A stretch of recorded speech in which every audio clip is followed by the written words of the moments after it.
You know what the most important part of any live stream is? The chat. Every night, thousands of viewers pour into their favorite streamer's chat.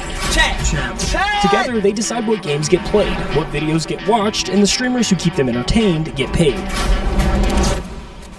It sounds pretty easy, right? Just give the chat what it wants. The problem is, chat never wants just one thing. There's thousands of people all asking for something different, and no matter what you do, someone's unhappy.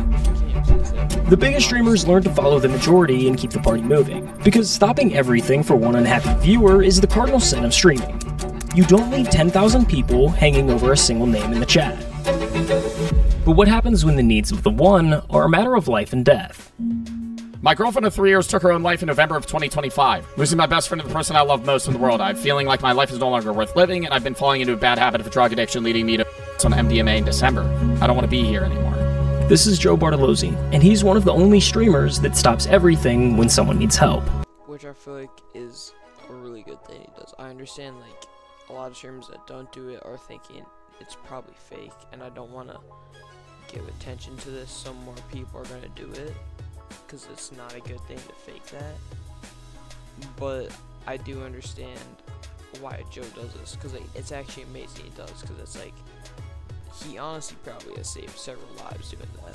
If a chatter of mine is coming into my chat saying they're suicidal, I am first and foremost going to read their message. But when you do this, when you make yourself the person people turn to at their lowest, you're also now the one who has to carry the weight of it. Because now you're surrounded by darkness. Today I decided to end everything. Got a shotgun, can't find it in me to love myself. Now you're giving away pieces of yourself to everyone around you. People are they need a fix.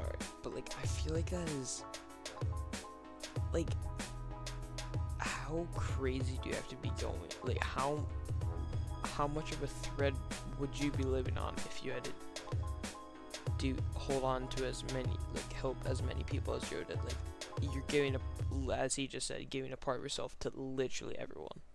Fix their problems? I can't. Now it feels like the whole world is on your shoulders. Now I'm going. Sorry. Oh, if I stop posting, people are gonna start themselves. Which is another really like big responsibility to have on your shoulders. Like it's not even about a job anymore. It's like people could die. Like literally people could die because of how many people watch Joe Barts. That's a heavy weight to pick up. How good of a streamer and YouTuber he is. And we wanted to know why. Who is Joe Barts, and why do you care so deeply about some of the things that you do? Which is maybe a little deep for 10:30 in the morning, but no, it's alright. Joe Barts. The thing I like about Joe is he's definitely my favorite YouTuber. I don't watch a lot of his streams. I don't know why. I just don't get enough notifications from him, which I kind of want to. But he's smart, amazing with talking. Like he's so interesting to hear talk about stuff. He's funny. He's like always like he'll rage, and then he'll like 10 minutes later he'll get into a philosophic video and be like the smartest person you've talked to that day. It's insane. He was born on February 6th, 2002, and grew up in southern New Jersey.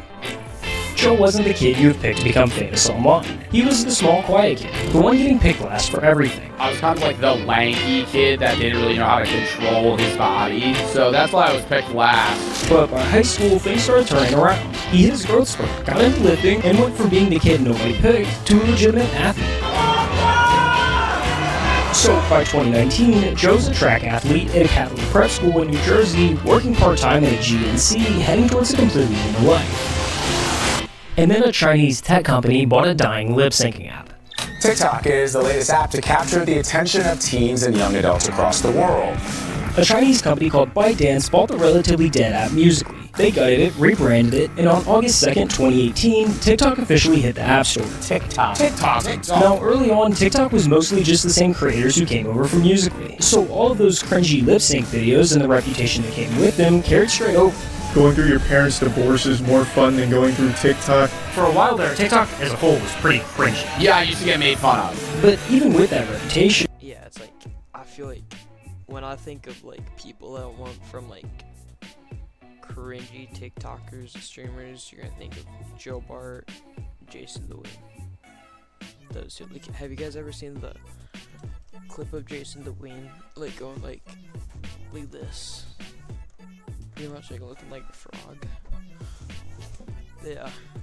There's like a famous, really popular screenshot you still see a lot. And Joe figured he'd try it anyway. He posted his first TikTok in December of 2019, and it got a few hundred likes, which is nothing crazy, but it was enough to make him post another one, and another one, and he just kept going. Within a few months, he went from pointing a text on a screen to actually talking, ranting straight to the camera about whatever stupid thing pissed him off that day. There's no looking left or right in the urinal at all times. This is where Joe... Dude, I think, like, his haircut's similar now, but I feel like it like looks a lot better. Like, even if it's not that much of a change. Joe carved out his lane. He became the loud guy in the beanie who yelled at people who drink sparkling water or crash out over some DIY tutorial. The coffee pot! Yeah, I've seen some of this guy's TikToks. He's pretty he was pretty loud when he did this. By the time COVID hit, TikTok was becoming a mainstream platform. Suddenly, TikTokers were performing NBA halftime shows or hanging with the Kardashians. I mean, the D'Amelios were dropping a reality show on Hulu. It was the biggest app in the world, and Joe had gotten in early. 6 months after you started posting, if I'm not mistaken, you had over 1 million followers on TikTok. 2020 TikTok. You could literally post anything, and if it got any amount of views, half the people that saw it would follow you. So now you've got a teenage guy, fresh out of high school, with millions of people watching his every move. But what do you think this does to a person? It's not the same guys as like a Disney star, right? Because I was nowhere near that level. But it's just the idea of like, I was a teenager that's getting clout, and I think 99% of the time, that. How old is Joe Barts now? Wait, I actually want to look this up.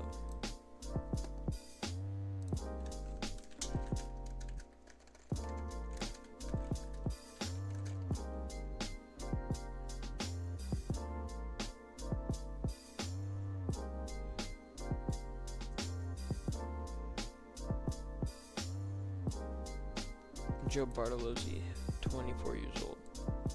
Wow. It's kind of crazy. He's been like a streamer for several years then. It's bad. And Joe was no exception. All of those views, all that I'm sorry. attention that comes with internet fame, it went straight to his head. I went from being a really insecure, it was like two polar opposites, right? And I had to find the medium. Like, I used to be really insecure when I was in like middle school, early high school, to a point where like I started working out, I started doing this, and then it went like full flop to like narcissism. And so it was like an obsession with myself because of insecurity that then inflated my ego to the point where I'm like, oh, I'm awesome. And you can see it in the content from that era. The captions, the attitude, the way that he carried himself. So this is my proposal for any women out there that would like to participate in the holiday but don't have anybody to assist them. I'm here. This is the version of Joe that Joe... He would hate like seeing these TikToks, because I've heard him talk about how he hates his old TikToks. He doesn't delete them though, which is good. doesn't like. That person in that facade I had to do to create that character actually became me for a short period of time, and I hated it. But as much as Joe hates this version of himself, he also kind of owes everything to him. Because that ego is what gave him the confidence and drive to start making bigger swings in his career. And when you're building yourself from the ground up, those two things can be the difference between success and failure. You see, everyone wants to start their own thing until they realize how much work starting actually takes. Building your website, setting up payments, all the boring stuff. And most people don't quit because the idea was bad. They quit because the setup got in the way. That's where WAP comes in. WAP lets you launch your entire online business. Alright,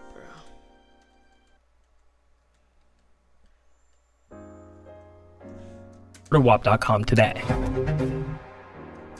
How much money do you think Golf Cart makes off of these ads? Because I feel like he has a different one for like each video. And how many subscribers does he have? 162. But I'd low-key say he's one of the most popular. Like, I feel like he's a lot more popular than just 162,000 subscribers. But now back to Joe and the business he was just starting to build. It started with diversifying his audience. Because unlike YouTube or Twitch, your follower count is kind of empty on TikTok. You can have 1 million followers on there and make no money. Because the platform... Have you guys seen that, like, video of Cam. Like I watched the Marlin version of this video, and it was showing how like that Cam, the guy that like has a lot of cats, with his girlfriend, or I think now that his fiance, I think about how much he made on TikTok this month, and it was like he had like over 1 billion views, and it was like $300. It was kind of crazy. Simply doesn't pay its creators anything worthwhile. Like I was probably making. It was wait.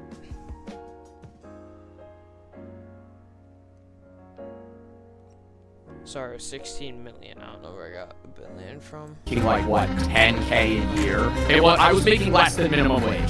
So, in the summer of 2020, just before starting his freshman year of college, Joe announced his first ever Twitch stream. I'm gonna start streaming video games on Twitch in a day or two. He started moving viewers from TikTok to Twitch, where he'd stream games like Rocket League and Fall Guys.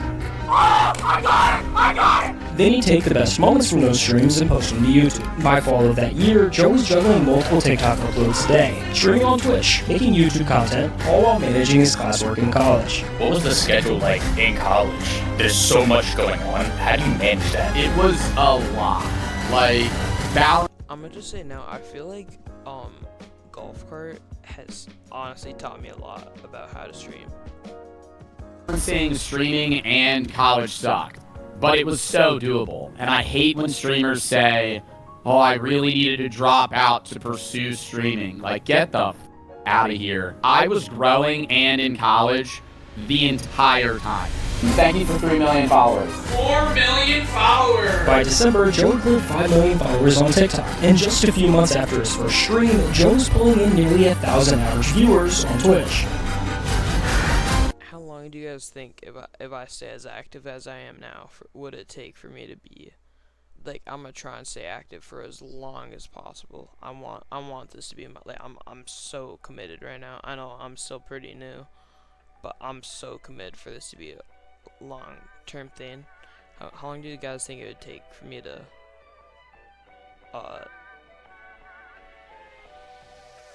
like become a top tier streamer? Like, I was so obsessed with performance. Joe was constantly studying social media, trying to understand what made videos pop, what people responded to, and why certain videos failed. That confidence had turned into a full-blown obsession, but because of it, Joe was starting to not like the person he saw in the mirror. I'm trying to map out where the ego kind of starts to disappear versus... Like, was there a low point, a moment where you're like, holy, I gotta change? Yeah, I don't really, I don't think there was like an aha, right? It wasn't like a light switch flip. It was more over the span of like a 6-month period where I was like, I'm kind of being a dickhead. Coupled with a variety of things. So I don't know if you can include this in the video. That's up to you. I tripped on mushrooms for the first time, like, and I hate when people talk about like that being a genuine changing factor. Oh, he means in their life, because it's like, okay, cornball, like that's what made you, you know, really have that light switch. But I think it was like, it was a part of it, you know, like it removed the grooves of life that I have gotten into, and it made me reset to a point where I had to kind of look in myself. A lot of the people that I knew in philosophy classes as well were sharing ideas that, you know, I may have heard but not resonated or understood fully. It was so much like, wow, I'm gonna die one day. I should kind of treat people. that kind of came out of nowhere. I don't know if that was like just me, but I feel like Arizona I mean, like, this is a deep conversation, obviously. Yes, really. Like, I don't know Treat where the he family got to 5-star luxury to at that. I 3-star might have prices, like plus deals just on missed cabanas, something. cool indoor escapes, and more. I'm gonna die one day. Yeah. I should kind of treat people in a way that's like, this is our only life. And I accredit my viewers. Which I feel like you guys should do. It'd be like great to be nice to your friends. I agree with Joe there. A lot. I agree with Joe on majority of things, just so you know. Because in that time, parasocial relationships built a little bit, which is bad. But at the same time, there were people coming to me for the first time going, I want to kill myself. You were chatting to your last streamer because you're ending it all. Whoa, whoa, whoa, whoa, whoa, whoa, whoa, whoa, whoa, whoa, whoa, whoa, whoa, whoa, whoa, whoa. If there was a moment of like lock in, it was that like that I don't like. I know everyone like all streamers would be like, don't do it, but like I feel like Joe was literally stopping the stream. They're just talking about it with that guy. that. What happened? One of my subs just said he's gonna himself. Dude, do you need help?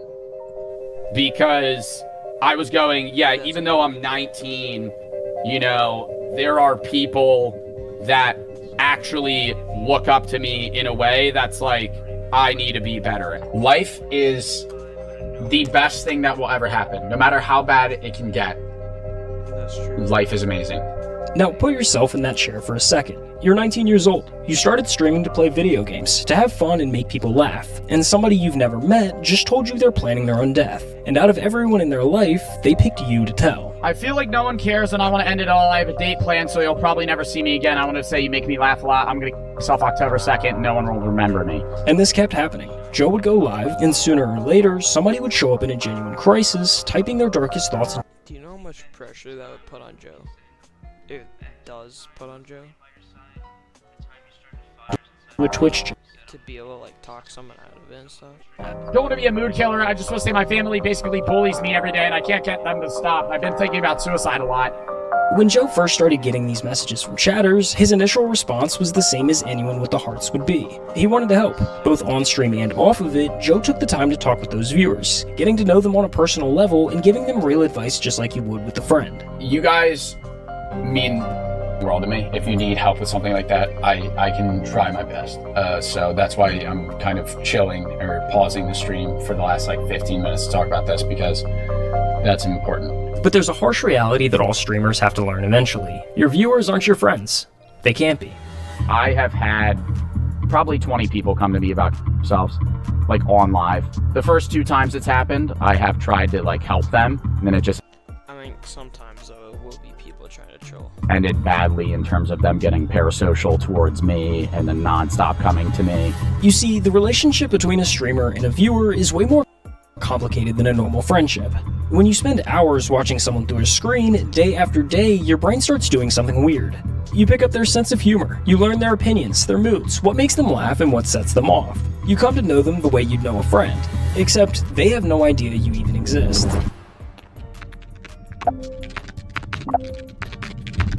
This is what's called a parasocial relationship. Okay, yeah, like I feel like if you're trying to chat with a popular streamer, you gotta know like they're like a lot of the times they're not gonna see your chat. Chances are, And it can be a dangerous thing. Now a scary home invasion as 3 masked intruders with guns grab a popular influencer by the hair demanding money. 3 guys came into my room, turned all the lights on, and then they had the gun pointed at me. who was that? While most parasocial relationships don't reach this level, there's always a possibility that it can. 3 popular Twitch streamers face a terrifying encounter while live streaming along the Santa Monica Pier. Kill you right now. Kill you right now. If the streamer leans too far one way, they might come across as uninterested or cold. But lean too far the other, and viewers can mistake an occasional reply for friendship. Please stop following me. It's getting weird. It's getting strange. I don't know you, okay? So please leave me alone. That's exactly how he should handle that situation. If he feels uncomfortable, you tell him. That's where things can take a turn for the worst, because now that attention can turn into expectation. But like now this guy might be mad and go like hit him or something. And when the expectation of a response to the next chat isn't met, it can feel less like being ignored by a streamer and more like a betrayal by someone that they thought they knew. It's a weird parasocial relationship that forms, and you're not even aware that this person is forming that typically until they're like about to show up, or they do show up. The gap is hard to manage, which is why most streamers keep a barrier up around the heavy personal stuff. My sis is dead. Let's try and keep it positive. Please don't talk about suicide in my chat, please. That's just something I just don't like to hear or talk about, you know? And you can't really blame them. At the end of the day, streamers are supposed to entertain. At some point, there has to be a boundary between caring about the people watching and becoming responsible for everything that they bring into the chat. Hold on, is that a FaZe logo on the back?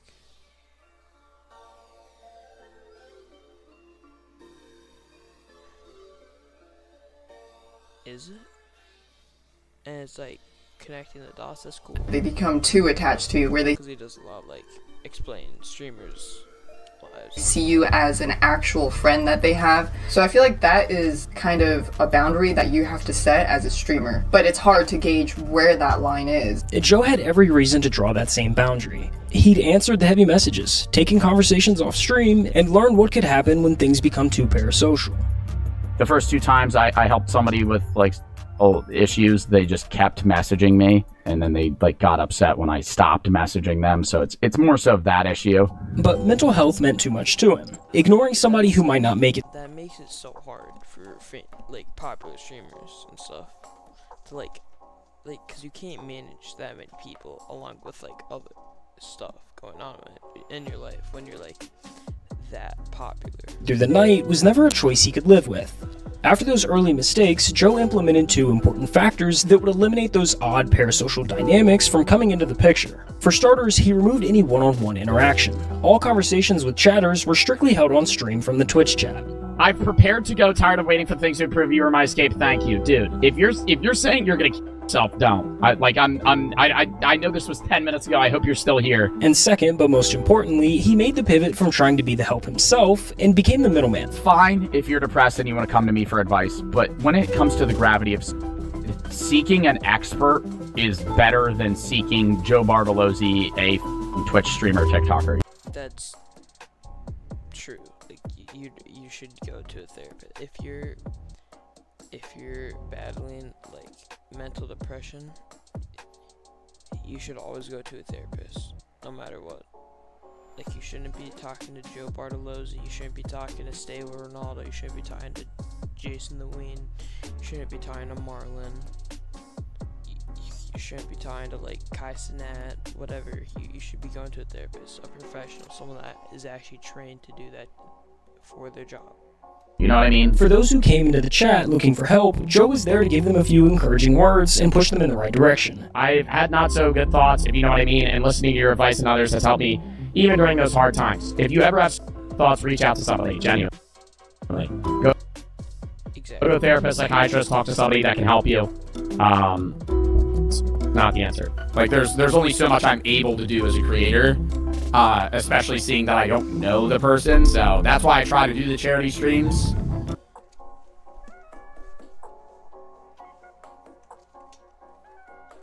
I know Joe does a lot of charity streams. This is, like, really good.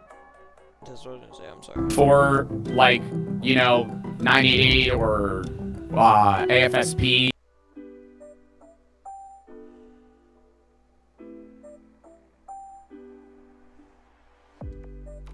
Or Trevor Pro. I think Joe Bart is one of the most community changers out there in a positive way. Project. We're doing reactions today. And it's a charity stream.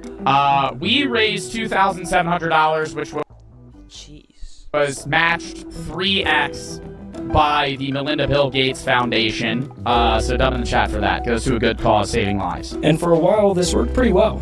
While it seems kind of small, Joe's brief but encouraging words were actually making a difference in people's lives. Been sub for a year. Is that him as his profile picture?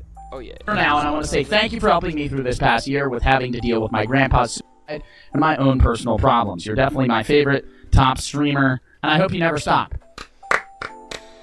But by the Chatter. time Joe graduated college, things had started to change. His viewer count climbed to some of the highest in all of streaming, and managing the expectation of that many chatters is a totally different beast. Like, right now, I average 10K. Chat's horrible. Yeah? Like, yeah. I gotta lock in. I want to get into the videos. I'm starting to get stressed the f*** out. I'm starting to get stressed the f*** out.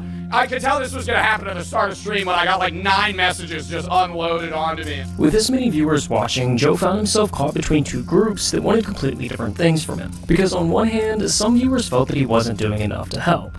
I guess that's untrue. Joe does probably the most. You'll see so many more clips of him doing it than others, and I understand there's maybe more people clipping when he does it.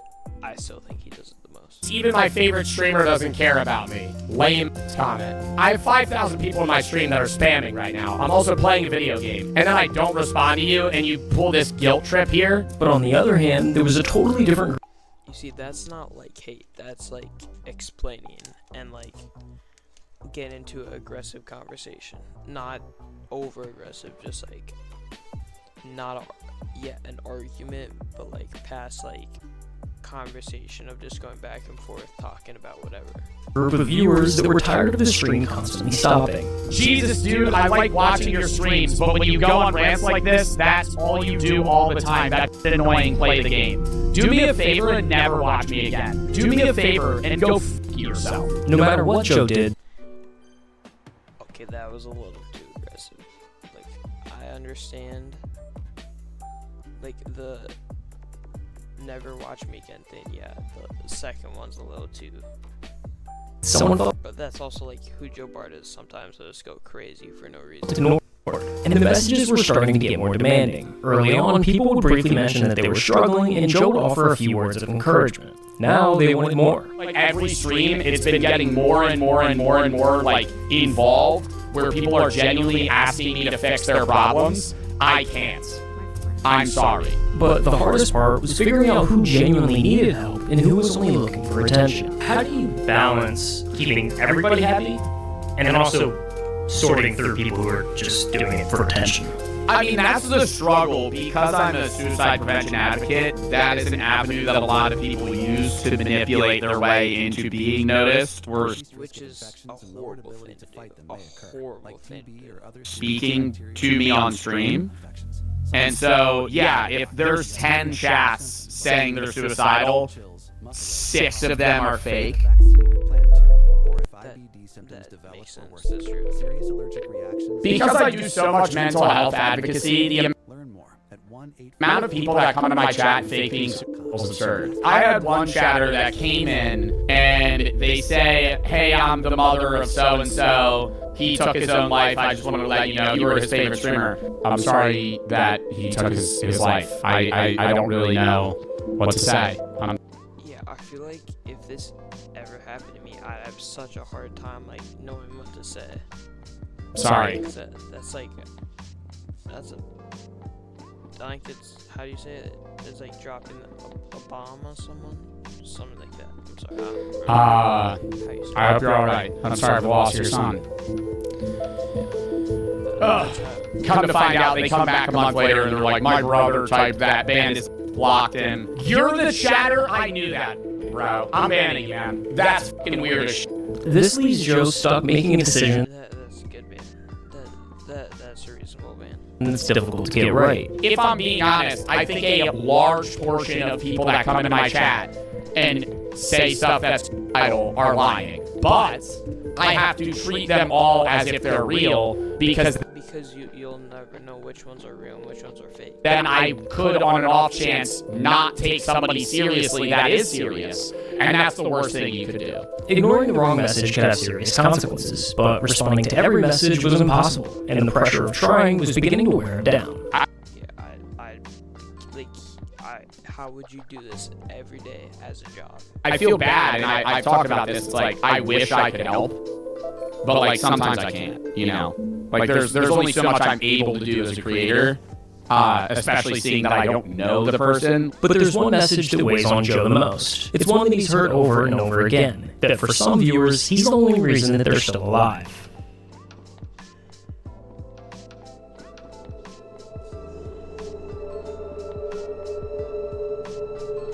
You were there when my dad passed. You saved me from ending my own life more than anyone should. I've realized so much because of you. I can't thank you enough. You unknowingly have helped me a lot. My life has gotten about a lot better since watching you from your philosophy stuff. Never had a favorite streamer until I watched your streams, and it kind of saved my life, no pressure. I'm going to myself, you saved my life. I did not save your life. You saved your own life. Please get the help you need, though. If I'm the only reason that you stopped, wanting to kill yourself in that moment, you need a lot of help outside of just watching my content. When you hear some of the stories, how big of a toll is that? You know how good that has to feel though as Joe, and his stream saved someone's life. He's right, it was them that saved their life. But what would have happened if he wasn't streaming that day? take on you? Because like I don't know, like how scared, like you might actually be scared of that too. He could like be like scared, like what if I didn't stream? What if I was taking a break that day? watching through some of your clips, talking to people like this, a lot of the chat is asking, who is checking on Joe? I mean, I'm starting therapy soon. I'm not saying it's bad to have my videos as like. That's like, knowing Joe's gonna go to therapy is like really sad, and I know why. It's because of so much of like his streams, he's preventing people from doing suicide, and honestly, it's like this is like, think about like a depressed therapist. It's like that gets depressed off of talking to these depressed people. That's don't take that out of context. This is a serious conversation. Like who does he talk to? Like imagine how much faster it would build up on him than it would, because like there's so many more like things happening, because it's so many different people and so many different problems. Something to fall back on to make you feel happier, versus like, I don't know, your videos are the only thing that's keeping me alive. Take a second and think about what that actually means for the person receiving it. Somebody just told you that your uploads are load-bearing for their existence. Don't tell me that. Like I'm glad I'm able to help, man, but like, get help. Like, get help, please. So what happens if you take a break? What happens if you burn out and quit? On some level, Joe now feels like he has to keep posting, because somewhere out there, somebody's hanging on by his streaming schedule. His streaming, because literally, as have been said, because you saw an upcoming stream from Joe. There will be people that will like come to my chat and they're like, hey, you prevented me from killing myself because I saw one of your videos and it made me laugh. On surface level, that's great. If you're me, now I'm going, oh, if I stop posting, people are gonna start killing themselves. And beyond the pressure, there's the sheer exposure to darkness. Joe's DMs and chat are a constant stream of people's lowest moments. And when you're surrounded by that much pain for that long, it eventually starts. Okay, if you're expecting Joe Barts to respond to you or other famous streamers on any social media platform, you're wrong. Like, don't expect it. It'd be really cool to happen, but it's not something you should expect. To get in. That's like the one thing, is the emotional drain, I guess. Like, I put a lot out. After every stream, Joe sits there for an hour, just coming back down from what the job took out of him. Like, when I'm done stream, I get off, I literally sit there in like silence. That's insane. Sitting there for an hour. For maybe an hour. I need like time to decompress, just because that is a lot at times. It takes a toll, and I've gotten used to it, but it kind of builds. Like, I'll be good for a month, and then there'll be a week where I'm just like not there emotionally, I guess. And that's like a problem. So the obvious question is, why keep doing it? Every other streamer proved you can just let the messages scroll and the career survives. Joe could put up the full wall tomorrow and nobody could really blame him. I'm not sitting here acting like I'm some role model, but if people are going through stuff and I recognize that they're watching my content to help them, then I want them to have some sort of guidance of redirection to be better themselves and also better their own mental health in a way that's good for them. Joe did the math and decided helping people is worth what it costs him. I enjoy making people happy more than the other aspects of the job. And that's honestly an amazing thing. If that's like your best reason, you're a great human being, like Joe is. That's what enables me to deal with it too. Like, a lot of people are like, oh, push through the negative because you make money. I think I push through the negative because I can affect people more positively here than any other job that I could possibly be doing. But once he saw what his platform could do for people at their lowest, walking away from that stopped being an option he could live with. Thank you. Sorry. But yeah, like, he can't really step away as like one of the main people you'd come to. My mom was diagnosed with cancer about streamers, go to a therapist if you're having problems. 9 months ago. Sorry to We hear would that. watch your videos and streams. We loved your philosophy streams. She also majored in philosophy. Really? A week ago I found out she has 2 more days to live. One of the final things we did was watch one of your YouTube videos. Your videos. That's actually really sweet. Watching your favorite YouTuber, that's actually really sweet. Remind me of good memories. She passed away yesterday. You helped me cope. Just wanted to say thank you so much. You helped more than you'll ever know. Oh my god, yo, that's just gonna make me cry. It's a f***ing weird job, dude. It's a weird job. I probably would have cried in that moment. In social media, there's a lot of but it's one of the most like rewarding experiences. Just to be able to be someone to help other people is something that I want to do. Yeah, the money's good. Yeah, it's fun to play video games and but like on a deeper level, dude, being able to make people's days is like genuinely what I want to do. And I'm glad that I can. Great video. Amazing video by Golf Cart. Amazing streamer and Joe Barts. That's it for the day. Thank you guys. See you in the next one. Oh, my camera's kind of low. Jeez. Alright, love you.